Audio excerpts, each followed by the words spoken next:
Selamat pagi untuk seluruh kerabat Realita dimanapun Anda berada. Yuda Clarissa kembali menyapa Anda kerabat tentunya dalam rangkaian program Ruang Kabar edisi hari ini di Kamis 5 Juni 2025. Ya kerabat, selama formasi 1 jam ke depan program Ruang Kabar akan menemani Anda dengan talk show interaktif pada pagi hari ini yang tentunya akan menemani Anda selama formasi 1 jam ke depan. Bagi kerabat Realita dimanapun Anda berada, selain bisa disimak di frekuensi 89.1 Realita FM, siaran kami kerabat hari ini juga bisa Anda tonton via streaming kami di YouTube Realita Official. Ya, selamat pagi dan selamat menjalankan aktivitas bagi Anda dimanapun berada kerabat. Program talk show hari ini kerabat juga istimewa karena kita juga akan membahas tentang tema pendidikan kembali kerabat. Minggu lalu kita juga sudah bersama dengan Dinas Pendidikan dan Kebudayaan Kabupaten Pamekasan dan kita punya tema berbeda pada minggu ini mengenai sistem penerimaan murid baru untuk SD SMP tahun 2025. Dan narasumber kita di studio sudah hadir dan bisa Anda saksikan kerabat, ada Bapak Taufik Hidayat selaku Kabid Pembinaan SD dan juga ada Bapak Ridwan selaku Kabid Pembinaan SMP dari Dinas Pendidikan dan Kebudayaan Kabupaten Pamekasan. Kita sapa dulu dua narasumber kita pada pagi hari ini. Assalamualaikum. Selamat pagi Bapak. Waalaikumsalam. Selamat pagi Mbak Ayu. Selamat pagi Mbak Ayu. Ya, bagaimana nih kabarnya sebelumnya Pak? Alhamdulillah sehat. Puasa? Ya, begitulah. Semoga lancar ya Pak ya. Nah, besok ini sudah mulai Idul Adha. Oke. Nah, baik kerabat Realita, kita ingatkan kembali bahwa selain bisa disimak di 89.1, siaran kita juga bisa Anda tonton via streaming YouTube kami di Realita Official. Masih bersama dengan Yuda Clarissa, kerabat, kita langsung aja dimasuk ke tema mengenai sistem penerimaan murid baru SD SMP tahun 2025. Jadi sekarang udah masuk bulan Juni. Biasanya pendaftaran itu kalau dulu saya sekolah sekitar bulan Juli Agustusan ya Pak ya. Agustus sudah mulai masuk sekolah nah biasanya. Nah, untuk orang tua murid dimanapun Anda berada, pasti sekarang yang udah kelas 6 ataupun kelas 6 SD ya, ataupun yang mau TK ke SD sekarang sudah mulai bersiap untuk memikirkan pendidikan selanjutnya untuk putra-putri mereka. Nah, untuk yang masih awam atau masih bingung tentang bagaimana sistem penerimaan murid baru tahun 2025 untuk SD dan SMP ini, mungkin bisa juga dijelaskan nanti untuk tingkat SD dan juga tingkat SMP apakah ada perbedaan untuk sistem penerimaannya. Tapi kita buka informasinya terlebih dahulu dari Pak Taufik dan juga Pak Ridwan, seperti apa sebenarnya jalur pendaftaran yang tersedia untuk penerimaan murid baru jenjang SD dan juga SMP tahun 2025. Kita ke Pak Taufik aja dulu ya untuk tingkat SD, silakan Pak. Baik Mbak Ayu, terima kasih. Assalamualaikum warahmatullahi wabarakatuh. Waalaikumsalam. Sahabat Realita semuanya, kita kembali lagi di talkshow tentang pendidikan. Hari ini temanya tentang sistem penerimaan murid baru yang dikenal dengan SPMB. Kalau tahun lalu namanya PPDB, penerimaan peserta didik baru. Nah, SPMB ini diatur di Permendikdasmen nomor 3 tahun 2025. Jadi ini mengatur mulai jenjang PAUD, jenjang SD, SMP dan seterusnya. Saya akan fokus bersama sahabat saya Pak Kabid SMP di SD dan Pak Dr. Ridwan ini di SMP. Prinsipnya kalau di SD ini Mbak Ayu adalah ada 3 jalur.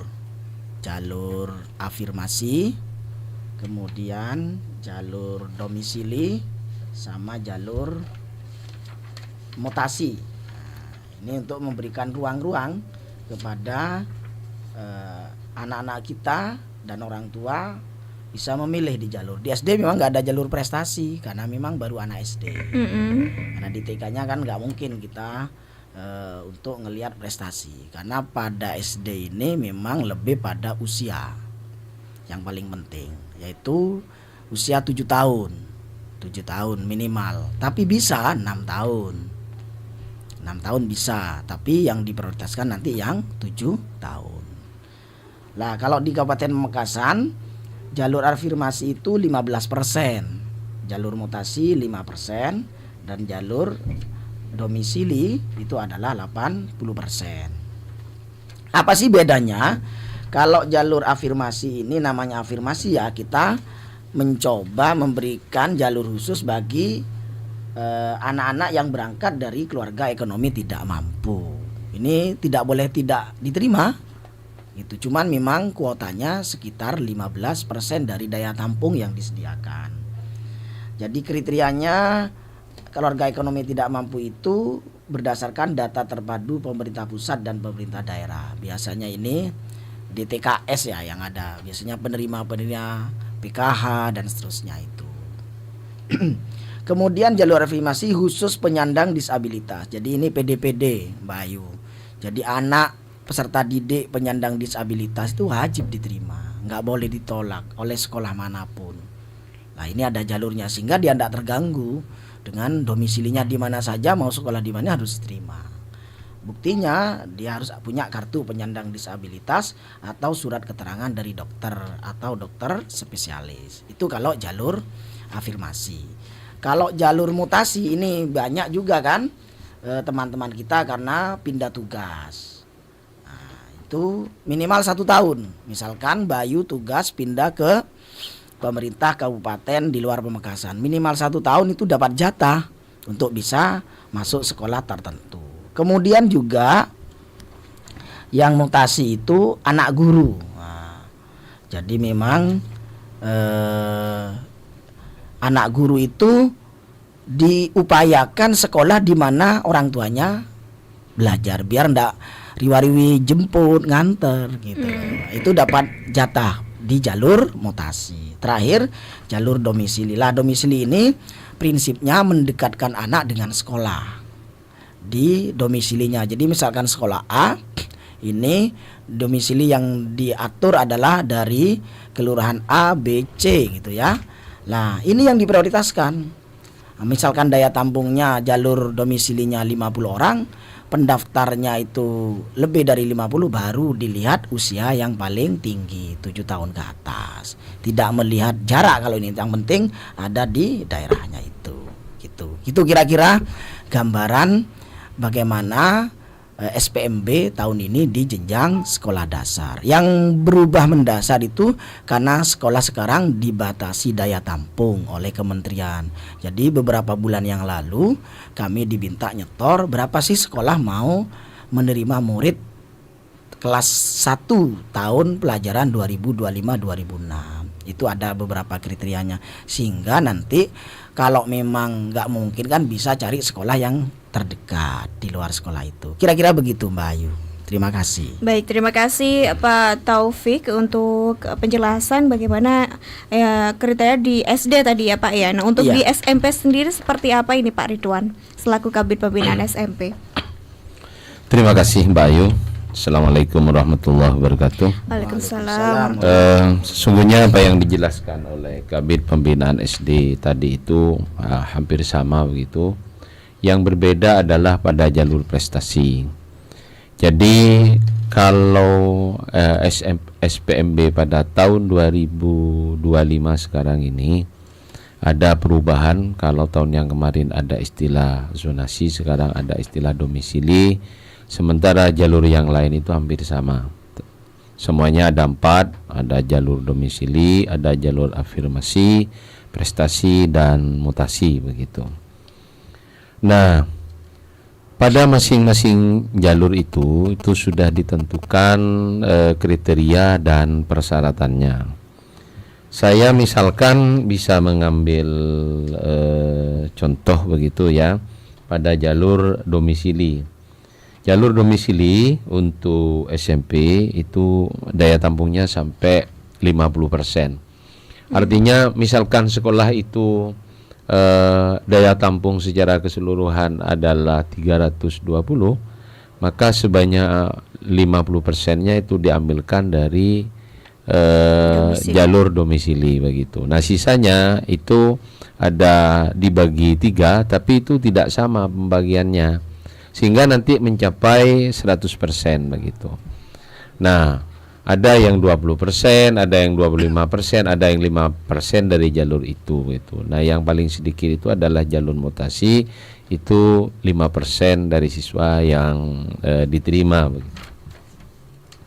Nah, itu untuk jalur domisili. Nah, kemudian apa yang menjadi kriteria pokok daripada jalur domisili itu begitu.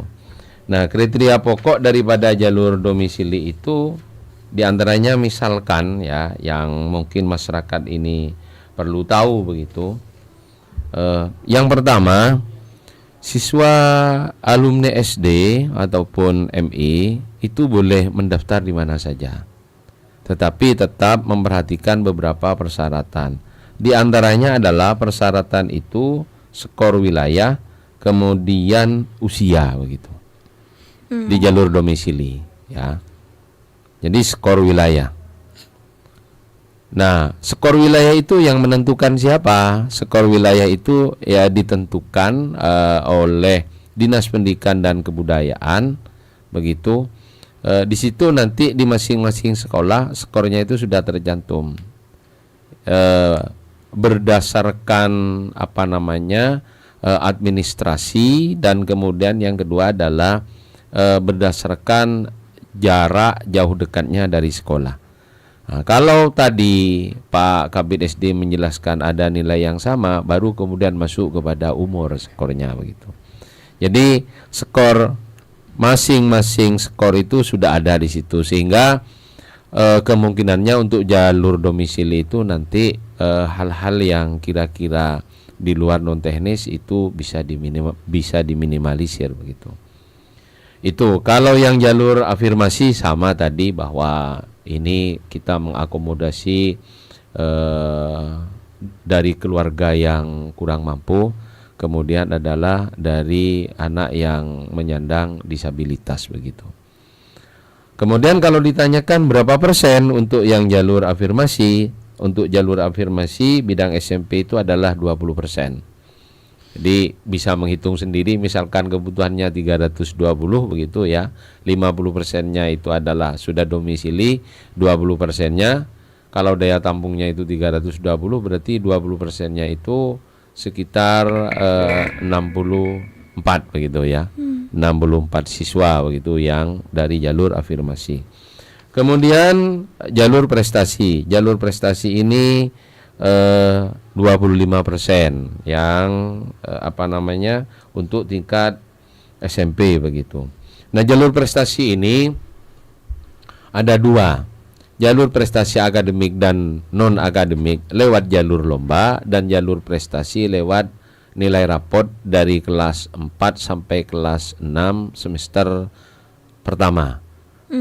Semester pertama begitu ya. Saya mengatakan semester pertama. Jadi ada 5 semester yang itu kemudian diinput dalam aplikasi pendaftaran siswa baru itu. Nah, namun demikian untuk jalur prestasi yang melalui lomba begitu, akademik dan non akademik ini itu sudah dikurasi oleh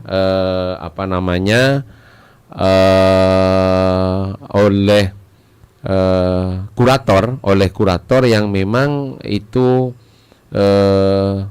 ditunjuk begitu ya, atau oleh kurator yang memang tersedia oleh Kementerian Pendidikan dan Kebudayaan. Mungkin bisa saya bacakan di sini bahwa jalur prestasi yang diperuntukkan bagi calon murid yang memiliki prestasi di bidang akademik ataupun non akademik itu sudah divalidasi oleh pemerintah daerah atau dikurasi oleh kementerian. Nah, kalau yang berjenjang ini itu biasanya oleh kementerian itu secara otomatis itu sudah dikurasi. Nah, validasi oleh pemerintah daerah itu siapa? Biasanya validatornya itu adalah kalau di sini kalau non akademik itu cabur-cabur yang bersangkutan begitu ya, cabang olahraganya melalui Dinas Pemuda dan Olahraga seperti itu. Itu untuk yang jalur prestasi. Kemudian jalur mutasi, kalau jalur mutasi ini adalah diperuntukkan bagi masyarakat di mana orang tuanya itu pindah, gitu, pindah, dan ketika pindah ke sini itu syarat-syarat administrasi atau dokumen-dokumennya itu lengkap, diantaranya adalah kartu keluarga, kemudian surat keputusan tentang mutasi itu.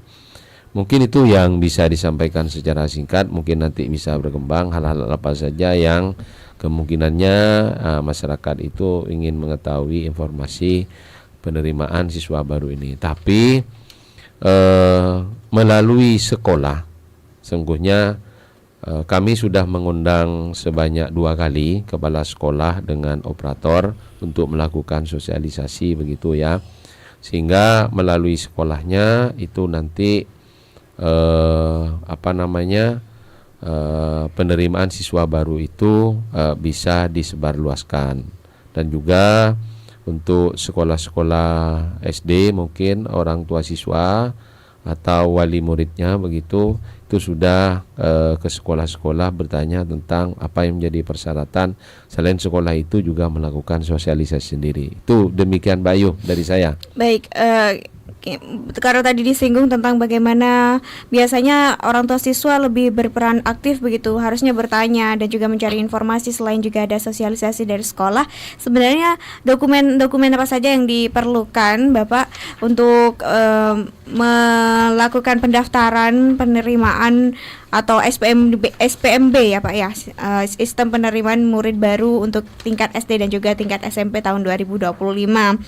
Nah, apakah harus menggunakan teknologi atau masih bisa nih secara manual menggunakan fotokopi KK dan sebagainya biasanya, atau seperti apa? Silakan Pak. Saya ya, baik Mbak Ayu. Kalau di jenjang SD masih pendekatannya adalah penerimaannya langsung di sekolah, jadi orang tua datang. Ada beberapa sekolah yang sudah berkreasi dengan digital juga, jadi pendaftarannya juga melalui layanan aplikasi berbasis digital seperti Google Form dan seterusnya, s.id dan seterusnya ya. Tapi mayoritas karena ini segmennya orang tua, terutama ini masih kita mengakomodasi masih berbasis kertas, seperti misalkan akte lahir ya fotokopi yang dilegalisir, KK dan seterusnya.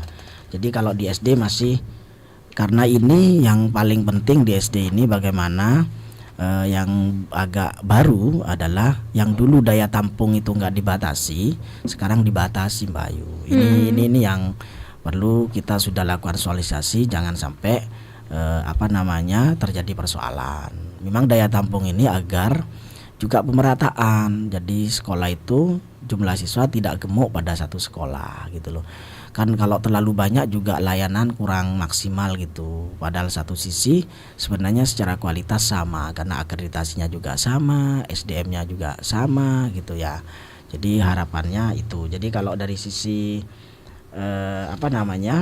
pendaftaran, jadi orang tua rata-rata datang bertanya, bahkan juga beberapa sekolah juga melalui komite mengumpulkan untuk sosialisasi kepada orang tua. Alhamdulillah beberapa kreasi juga sudah berbagi layanan di medsosnya sekolah, di paguyuban sekolah, itu alhamdulillah sudah berjalan sesuai dengan himbauan, aturan dan regulasi yang sudah kita berikan kepada satuan pendidikan jenjang sekolah dasar. Mungkin gitu Mbak Ayu.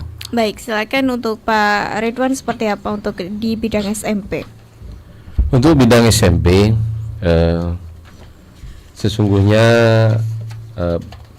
ada 2, bisa berbasis online, tapi ini masih mempergunakan SID begitu. Kemudian yang kedua bisa datang sendiri ke sekolah.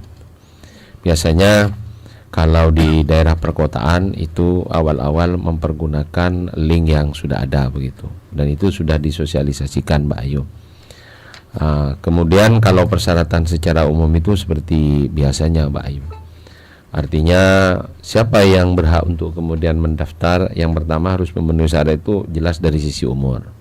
Kalau dari sisi umur itu paling tinggi 15 tahun pada tanggal 1 Juli tahun 2025. Yang jelas yang kedua memiliki ijazah SD atau yang sederajat atau surat keterangan lain begitu. Lalu yang ketiga yang melampirkan fotokopi ijazah, melampirkan fotokopi KK, akte kelahiran, serta fotokopi sertifikat atau piagam prestasi akademik dan non akademik yang itu kemudian mengikuti jalur prestasi itu. Nah, itu ketika pendaftaran biasanya di bawah, tapi kemudian aplikasi itu kegunaannya adalah bagaimana menginput data saja. Dokumen tidak diupload di situ, tetapi dokumen itu adalah dibawa ke sekolah biasanya.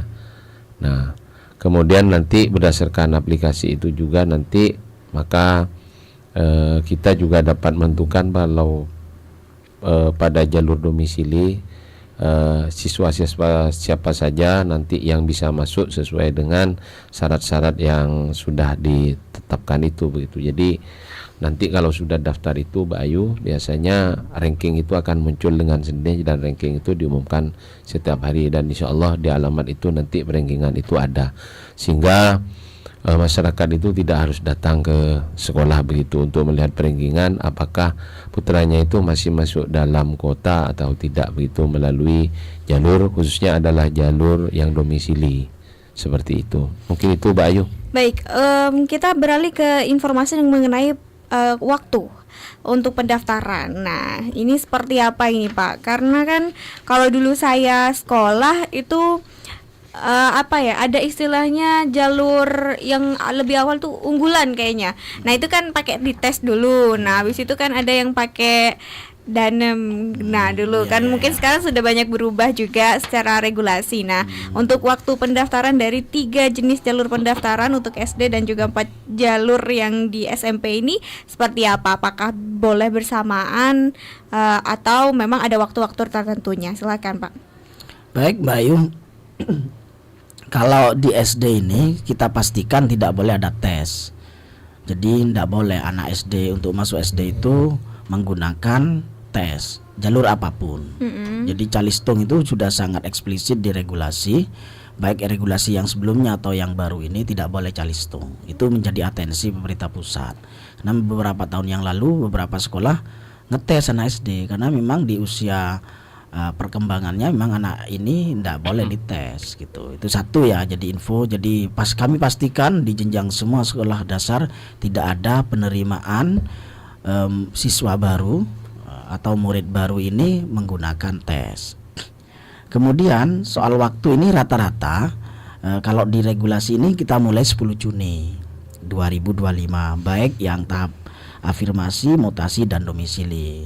Tinggal mau daftar di jalur mana kan begitu. Tapi kita cek dulu karena kalau afirmasi ini kan ada kuotanya tadi itu ya, mutasi juga ada kuotanya. Nah, kalau ini belum misalkan afirmasi nggak ada yang daftar, itu kuotanya dialihkan ke domisili gitu.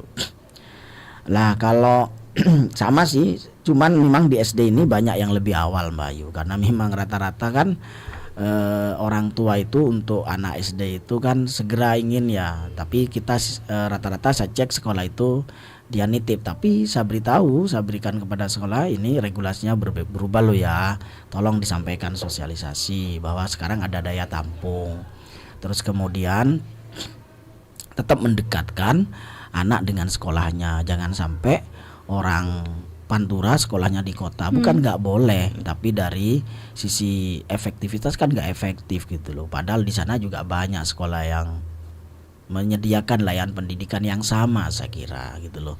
Kecuali memang walaupun misalkan masih belum terpenuhi, carikan tetap dengan sekolah yang terdekat. Itu harapan pemerintah ya. Kan dari sisi biaya, dari sisi energi, dari sisi keamanan juga kan. Kalau dekat dengan rumah kan jauh lebih aman ya gitu loh. Untuk anak-anak yang memang anak SD kan sangat bergantung ya kepada orang tua, belum bisa mandiri kan gitu ya. Dari sisi proses nanti perjalanannya. Kemudian ya kalau di jadwal time schedule-nya ini berbedanya di penutupannya. Mungkin juga di SMP sama karena satu juknis kita ini. Penutupannya 19 Juni kalau afirmasi dan mutasi.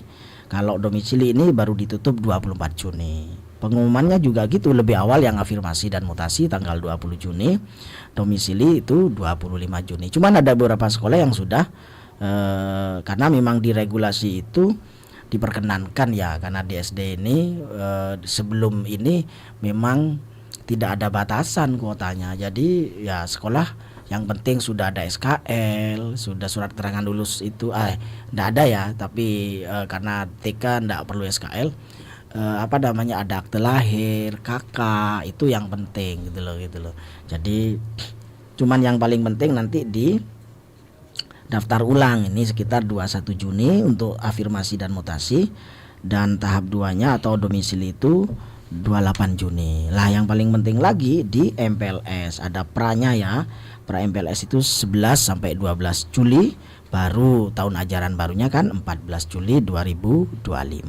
Itu kira-kira kalau timeline. Insya Allah kalau di SD ini rata-rata sudah masif karena ada banyak paguyuban gitu kan ya. Tapi kami pastikan, saya minta kepada satuan pendidikan masing-masing di sekolah dasar umumkan kuotanya. Khawatir masyarakat kurang paham atau belum dapat infonya sekolah A dapat jatah berapa dari pemerintah pusat untuk nerima SD sesuai dengan ini kemampuan sekolah, ruang kelasnya berapa, gurunya berapa. Misalkan dia mampu 2 kelas, gurunya ada 1, ya kan susah juga mau siapa yang ngajar gitu kan. Atau peminatnya sampai 3 tapi ruang kelasnya nggak ada, kan jadi susah. Ini yang juga jadi pertimbangan pemerintah pusat agar layanannya itu betul-betul berkualitas. Ya, kami alhamdulillah sudah ngajak diskusi, kami berikan sesuai dengan kriteria yang diberikan, alhamdulillah sudah disetujui. Mungkin itu Mbak Ayu.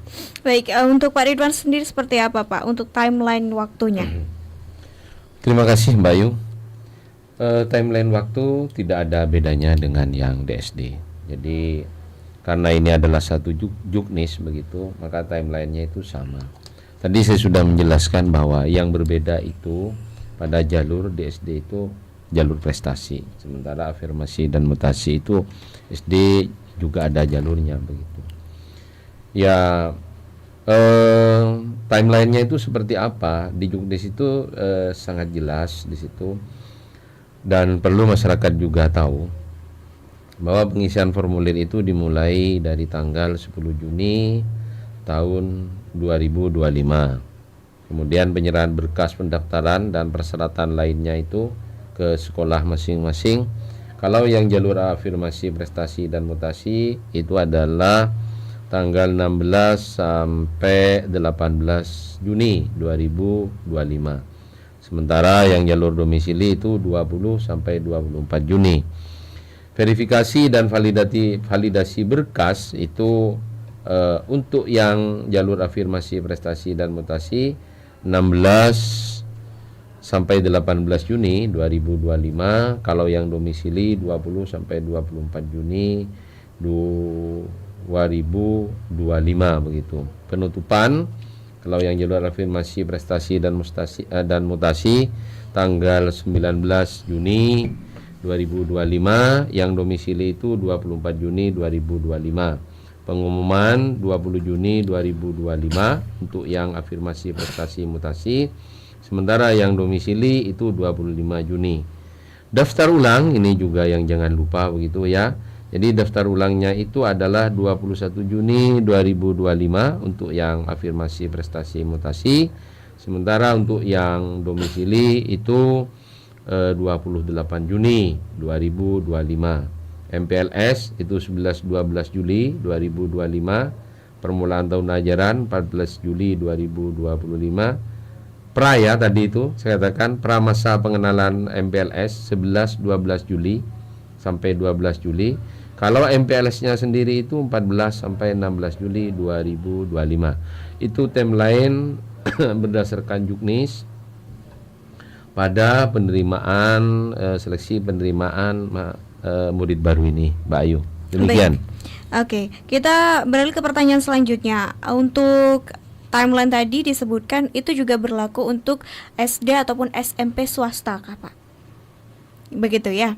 Nah, untuk secara regulasi untuk SMP atau SD yang berbasis swasta, ini apa mereka ini juga harus mengikuti aturan atau regulasi dari pemerintah, atau mereka diberikan kewenangan untuk memiliki regulasi mereka sendiri tapi juga harus tetap berpayung begitu dengan peraturan atau regulasi dari pemerintah. Seperti apa, Pak?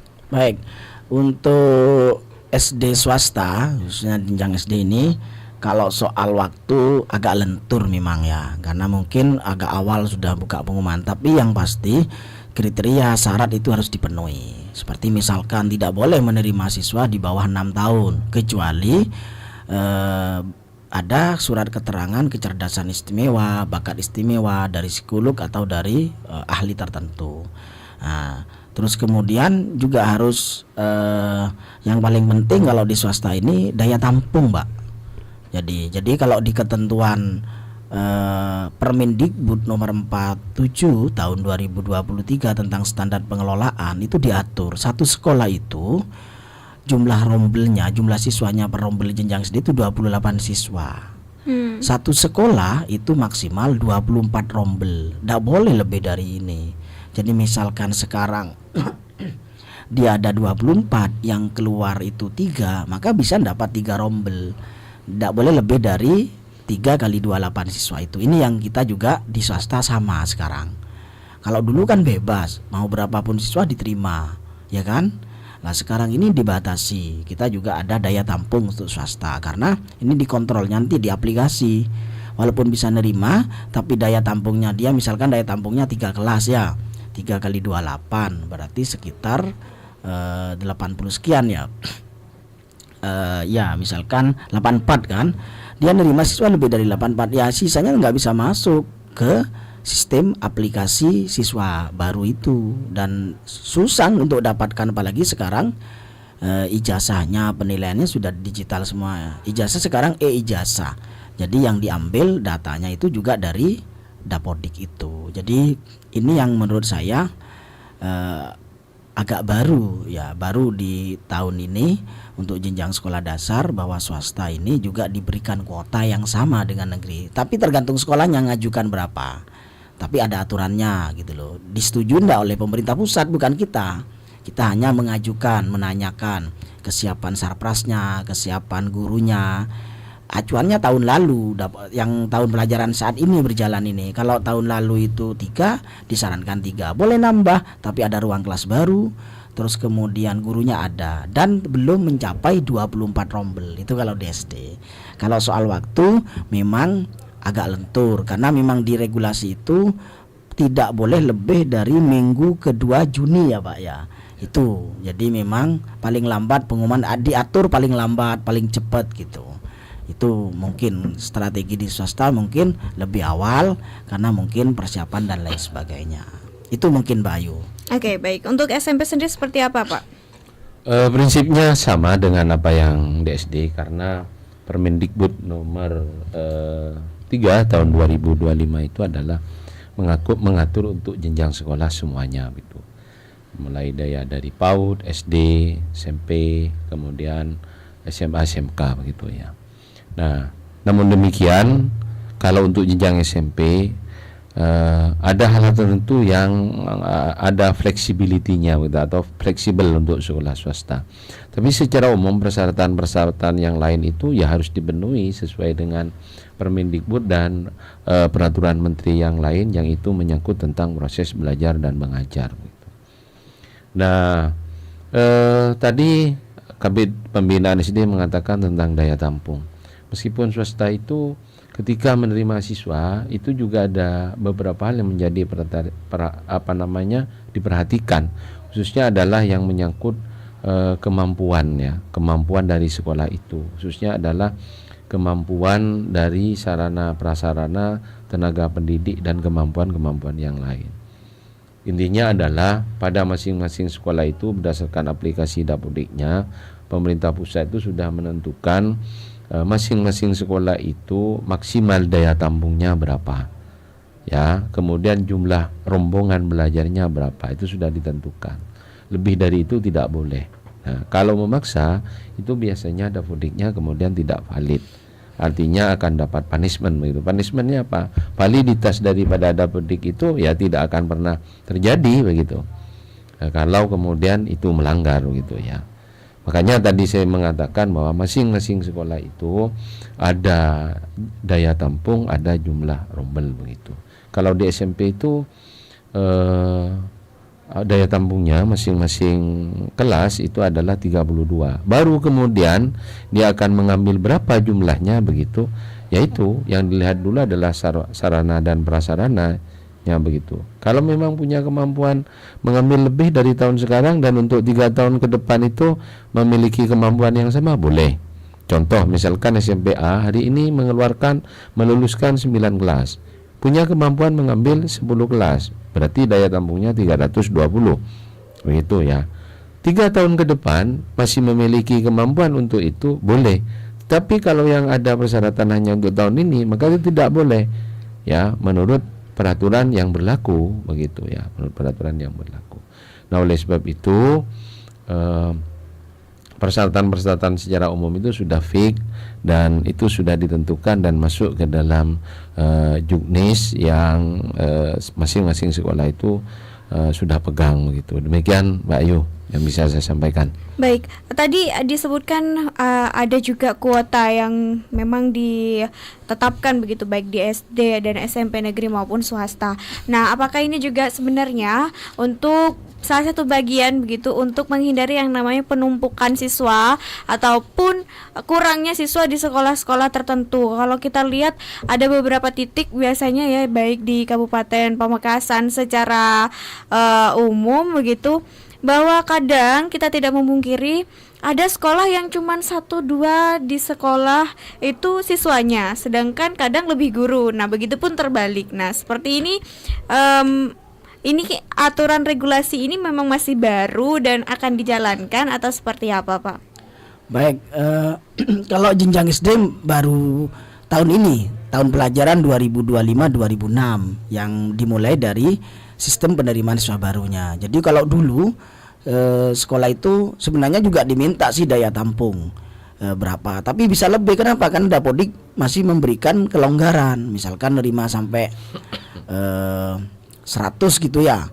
Nah, itu bisa diinput berapapun gitu loh. Nah, sekarang itu sudah di plotting. Jadi kalau oleh pusat disuruh minta 2 kelas ya, masing-masing kelas 28, berarti maksimal tahun ini sekolah A ini 56. Lebih dari 56 nggak bisa masuk, kan nggak mungkin gitu loh kira-kira. Lah, memang spiritnya yang pertama adalah mendekatkan anak dengan sekolah, dengan domisilinya. Prinsipnya itu tetap sih gitu. Yang kedua, biar melayani itu sesuai dengan kapasitas. Jangan sampai menerima banyak padahal kemampuannya terbatas. Misalkan gurunya ada 2 tapi nerima sampai 3 kelas, kan ini yang baru setelah ada 3 kelas baru menambah guru, nyari guru, kan baru nyari ruangan, kan nggak masuk gitu loh. Nah, ini mungkin yang menjadi catatan ke depan oleh kementerian. Yang juga sisi lainnya adalah akhirnya padahal ada sekolah lain gitu loh yang masih longgar, ruangannya ada, sarprasnya ada, gurunya ada. Hanya karena memang soal pilihan sekolah itu kan tergantung anak dan orang tua ya gitu loh maksudnya. Kami hanya mendorong bahwa layanan di jenjang sekolah dasar secara kualitas hampir sama karena dibedakan dengan akreditasi. Guru-gurunya sudah bersertifikat pendidik. Lah, ini cuman kalau soal stempel yang selera ini kan nggak bisa, susah ya. Tapi sekarang dibatasi tadi itu.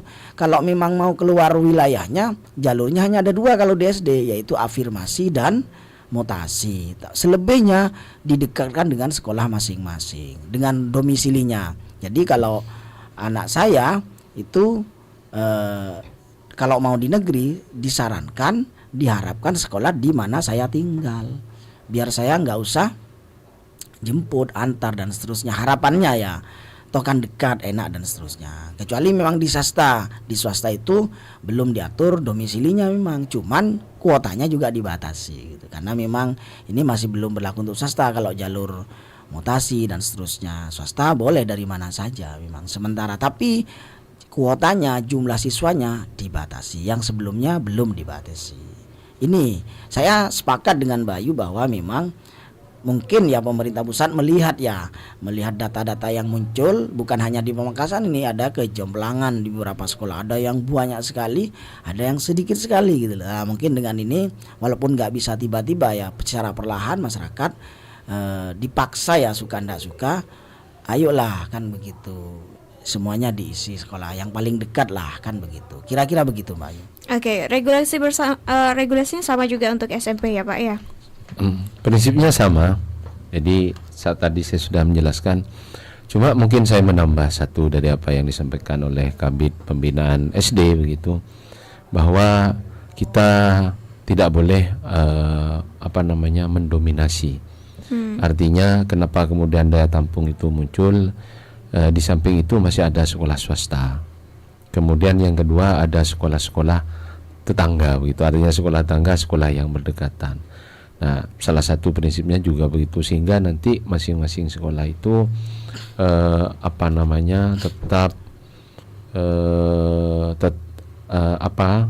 tetap mendapatkan siswa baru sesuai dengan kemampuan dari sekolah itu. Kemampuan berupa apa? Kemampuan yaitu daya tampung dan jumlah rombel yang ada. Yang kemudian perlu diketahui juga oleh masyarakat ya, bahwa dalam memilih sekolah itu menurut saya pilihlah sekolah yang dekat dengan rumahnya begitu, karena ada beberapa alasan. Karena saya lihat pada masing-masing sekolah ini kemampuannya sekarang itu adalah menurut saya hampir sama ya, antara sekolah yang satu dengan sekolah yang lain. Tinggal kemudian bagaimana masyarakat itu melakukan bentuk-bentuk dukungan terhadap sekolah itu agar sekolah itu mungkin memiliki pembeda dengan yang lain. Dalam artian secara prestasi, baik secara akademik maupun akademik, ataupun berbicara tentang hal-hal lain ya, kedisiplinan, karakter dan lain sebagainya, itu juga tidak lepas dari bagaimana kemudian masyarakat memberikan dukungan. Tapi kalau berbicara tentang kemampuan sekolah, khususnya kemampuan guru dan pendukung-pendukung yang lain, sungguhnya itu adalah hampir sama ya.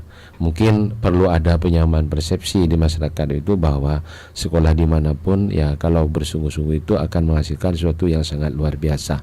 Itu saja Pak Ayu. Oke, menyambung dari tadi Pak Ridwan menyampaikan bahwa menyamakan persepsi di tengah-tengah masyarakat bahwa sekolah dimanapun sebenarnya akan sama saja, asalkan sumber daya manusianya juga benar-benar baik begitu, didukung juga dengan tata kelola pendidikan yang juga semakin baik. Tapi kita juga tidak memungkiri bahwa kadang ada saja masyarakat yang menganggap bahwa sekolah di swasta tertentu dengan label bonafit dalam tanda kutip itu memang lebih membuat tertarik orang tua ataupun anaknya begitu, sampai mereka mungkin jauh pun nggak masalah, atau ada dengan biaya yang lebih mahal bahkan begitu mereka mau untuk mengeluarkan itu. Nah, menyamakan persepsi ini kan yang kemudian berusaha dibangun oleh pemerintah, bahwa sekolah di negeri pun gurunya juga sudah disampaikan tadi sudah dilabeli sertifikat pendidik yang baik, juga dipenuhi dengan tata kelola pendidikan yang baik. Nah, ini seperti apa usaha untuk membangun persepsi yang sama di tengah-tengah masyarakat ini, Pak? Saya ya. Boleh, silakan. Singkat saja. Jadi bersekolah itu berproses, bukan ujung, terutama di jenjang SD kan. Sama saya kira di SMP. Jadi ini sedang berproses. Anak-anak kita ini sedang tumbuh dan kembang. Jangan ditarget, gitu kan ya. Ini yang saya kira stakeholder ya di mana saja, khususnya di Kabupaten Pamekasan, ini sepakat bahwa anak-anak kita ini didorong, diberikan ruang ekosistem yang sehat, nyaman, aman. Lah, sekolah yang kita dorong, ada dulu namanya sekolah ramah anak, itu yang kita dorong. Nah, soal labelisasi ini memang soal persepsi ya, soal stigma, soal suka tidak suka ya. Kita mengedukasi secara perlahan dalam banyak kesempatan dengan orang tua, dengan komite, dengan para pemangku kepentingan, bahwa yang paling penting itu adalah hari ini adalah anak bisa tumbuh dan kembang sesuai potensi dan bakat mereka. Karena pada akhirnya di ujungnya itu adalah yang penting anak-anak ini nyaman, seneng. Lah kalau sudah nyaman, seneng, aman, insya Allah semua potensi akan kelihatan, baik yang akademik, yang non akademik, yang seni, yang olahraga. Ini yang terus kita dorong, Mbak. Jadi insya Allah sudah bahkan beberapa sekolah saya kampanyekan. Jadi upaya kami adalah kampanyekan. Sekolah berkualitas adalah sekolah yang dirindukan oleh anak didiknya, dirindukan oleh orang tuanya. Anak-anak kerasan kalau di sekolah tidak tanya kapan libur, tapi kapan masuk. Bosen ma ya pa di rumah, kami rindu sekolah. Itu bagi negeri sama, bagi swasta mas. Kalau di swasta melayani begitu pasti akan jadi kejaran orang tua. Sebaliknya kalau di swasta tidak dirindukan, tidak nyaman, juga nggak akan menarik. Sama di negeri juga kita. Saya kira di jenjang SD ada beberapa negeri yang dirindukan juga, swasta juga ada. Jadi tidak selalu NC swasta yang menarik bagi orang tua. Lah memang banyak masih ukuran orang tua itu kan soal selera ya, soal tempat, soal apa itu soal lain. Tapi terus kita dorong bahwa yang paling penting dari proses pendidikan ini anak-anak tumbuh kembang dengan baik sesuai bakat dan potensinya. Insya Allah jenjang SD ini sudah mayoritas menuju ke sana. Terima kasih Mbak Ayu. Pak Ridwan ada tanggapan mengenai hal tersebut? Terima kasih Mbak Ayu. Menambah dari apa yang disampaikan oleh Kabid Pembinaan SMP, Kabid Pembinaan SD begitu. Di setiap pertemuan dengan kepala sekolah, saya selalu mengatakan bahwa setiap lembaga pendidikan itu filosofinya seperti orang menanam begitu. Jadi ketika menanam itu pohon apa yang bisa tumbuh begitu. Kalau misalkan di situ pohon A tidak bisa tumbuh, jangan dipaksakan. Jadi pohon-pohon. Nah, ketika pohon-pohon itu bisa tumbuh, dirawat, kemudian selain dirawat begitu ya, dipelihara, maka dia akan tumbuh dengan subur. Nah, masing-masing sekolah nanti punya keunikan. Tinggal kemudian bagaimana masyarakat memilih sekolah itu. Nah, diibaratkan seperti itu seperti apa? Yang jelas sekolah itu sudah bisa membuat suatu analisis apa yang menjadi kebutuhan masyarakat sekitarnya dan masyarakat sekitarnya itu seperti apa. Itu yang pertama. Kemudian yang kedua, di setiap kesempatan saya selalu mengatakan kepada kepala sekolah bagaimana kemudian membuat satu pelayanan yang baik begitu. Pelayanan yang baik. Nah, pelayanan yang baik itu bagaimana ya? Pelayanan apa yang menjadi kebutuhan daripada siswa begitu. Kemudian yang kedua, pelayanan apa yang menjadi kebutuhan pada orang tua siswa. Dan kalau ini semua sekolah lalu bergerak begitu, maka insya Allah sekolah itu akan masyarakat itu akan memiliki persepsi yang sama. Yang dulu memiliki mindset bahwa sekolah A dan B itu adalah sekolah yang favorit, sekolah yang prestisinya baik, ya itu kemudian akan bergeser secara pelan-pelan yang kesemuanya itu nanti mencapai tahap kesetaraan dan keseimbangan, sehingga orang tua siswa itu akan menyekolahkan anaknya di sekolah yang terdekat sehingga pemantauannya itu adalah lebih istilahnya ya, pemantauannya itu adalah lebih baik begitu. Itu yang bisa saya sampaikan. Baik. Ada pertanyaan ini dari kerabat Lalita Pak mengenai kemarin ada perintah dari MK terkait gratis untuk SD SMP. Bagaimana menanggapi hal tersebut, terlebih dikhususkan untuk sekolah yang swasta? Mungkin kemarin benar ya ada regulasi memang baru, tapi kalau memang ini secara regulasi memang belum ada pijakan resminya begitu. Nah, boleh ditanggapi secara umum saja Pak, silakan. Baik Mbak Ayu, jadi memang kecepatan informasi ini luar biasa ya. Jadi masyarakat sudah bisa mendengar, mengakses termasuk keputusan MK tentang layanan pendidikan gratis di jenjang SD dan SMP baik swasta ataupun negeri. Kami sebagai pelayan masyarakat ya, kami siap-siap aja. Ya, tinggal teknisnya bagaimana. Secara spirit setuju, karena jenjang SD SMP ini kan wajar ya, wajib belajar 9 tahun kita sesuai amanah undang-undang. Jadi mungkin itu spiritnya. Soal bagaimana regulasinya kami belum bisa banyak komentar, tapi prinsipnya sebagai pelayan masyarakat, sebagai abdi negara, kami berupaya dan berusaha untuk memberikan yang terbaik untuk masyarakat. Wabil khusus ini adalah tentang pendidikan, karena dengan pendidikanlah jalur kemiskinan bisa diurai, dengan pendidikanlah jalur kegelapan bisa diurai. Kita tunggu bersama-sama. Insya Allah mungkin sepatnya pemerintah akan membuat aturan atau regulasi dari keputusan Mahkamah Konstitusi itu. Kita tunggu bersama aja, sabar gitu.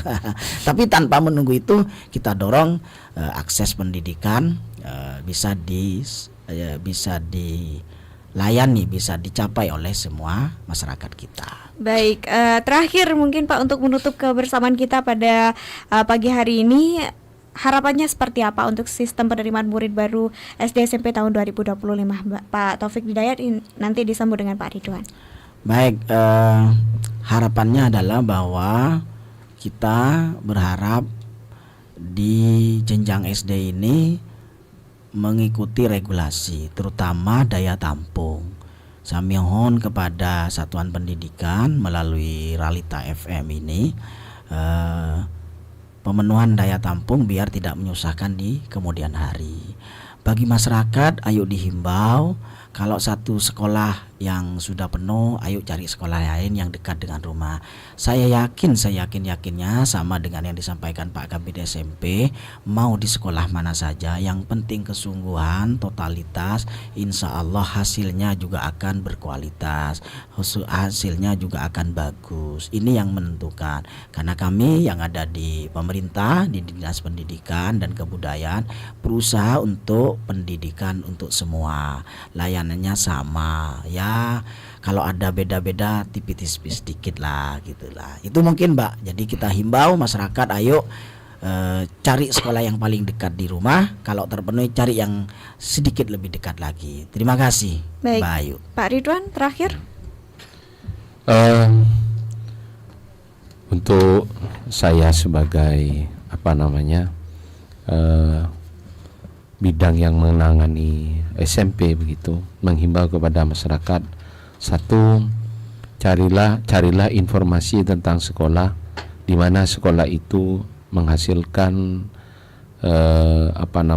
satu bentuk proses yang dapat melayani kebutuhan wali murid atau orang tua siswa khususnya, dan secara umum adalah masyarakat. Kemudian yang kedua, saya berharap masyarakat itu menyekolahkan putra dan putrinya itu adalah yang jaraknya itu tidak terlalu jauh dari rumahnya.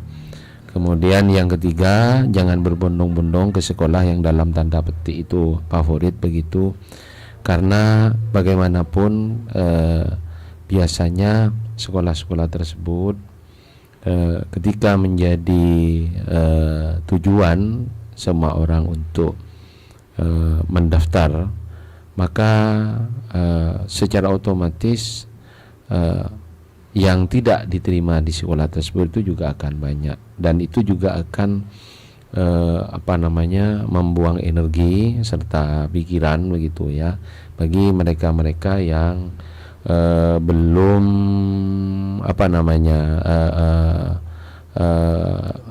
belum diterima begitu ya, belum diterima di sekolah tersebut.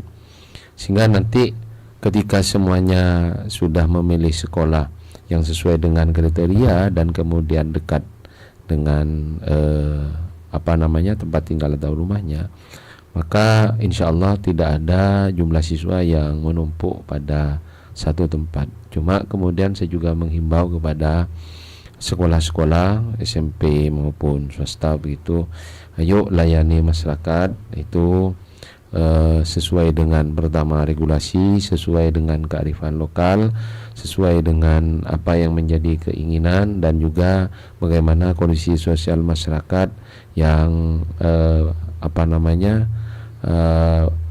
ada di sekitar sekolah tersebut. Demikian Mbak Ayu. Baik, terima kasih Bapak Taufik Hidayat selaku Kabid Pembinaan SD dan juga Bapak Ridwan selaku Kabid Pembinaan SMP dari Dinas Pendidikan dan Kebudayaan Kabupaten Pamekasan. Dan ini juga menjadi akhir kebersamaan kita kerabat dalam rangkaian talk show edisi hari ini mengenai sistem penerimaan murid baru SD SMP tahun 2025. Saya Ida Clarissa, pamit undur diri, stay healthy dan keep positif. Wassalamualaikum warahmatullahi wabarakatuh.